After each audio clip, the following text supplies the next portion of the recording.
Donc je suis artiste multimédia, pluridisciplinaire, et je crée aussi bien les compositions vidéo, lumière et son.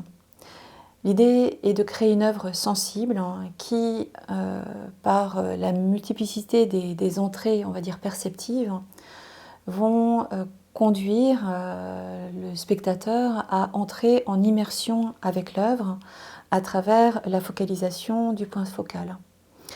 L'idée, c'est un petit peu comme une sorte de mise en abîme, d'une mise en perspective accentuée par la concentration du regard sur ce point central qui va ouvrir le champ de perception à tout ce qui, on va dire, vient alimenter l'expérience, donc la vidéo de lumière avec toutes les variations, toutes les subtilités dans les vibrations de lumière, de couleurs, mais aussi les fréquences sonores qui sont en coordination avec les fréquences lumineuses et visuelles.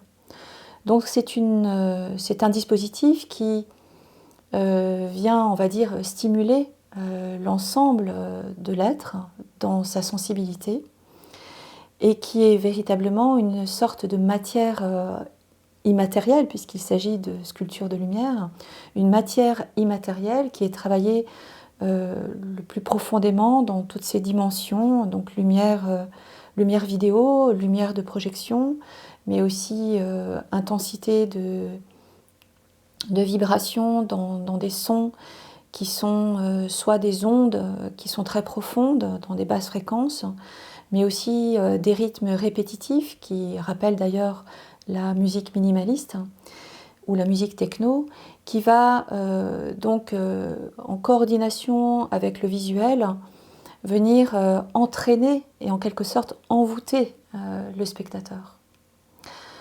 C'est un dispositif qui est assez complexe, hein, qui est assez riche et qui a justement pour vocation de permettre à un public, je dirais, d'accéder assez facilement à une œuvre dans sa profondeur.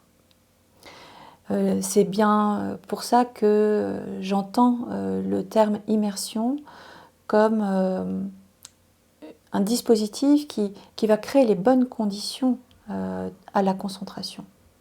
D'où ce point focal, d'où ce point de perspective.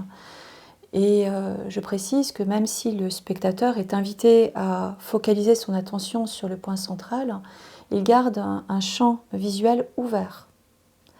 Je peux tout à fait focaliser un point tout en étant capable de voir ce qui se passe tout autour. Et au fur et à mesure que l'expérience évolue, la personne oublie qu'elle est en train de focaliser un point. Et c'est très bien ainsi. Elle entre complètement dans le dispositif, elle devient en quelque sorte cette lumière active. Son être profond se nourrit de cette lumière, se nourrit de l'œuvre, et c'est comme ça que l'on peut parler d'une forme d'enrichissement à travers l'art. On vit une expérience et d'une certaine façon, ça nous transforme.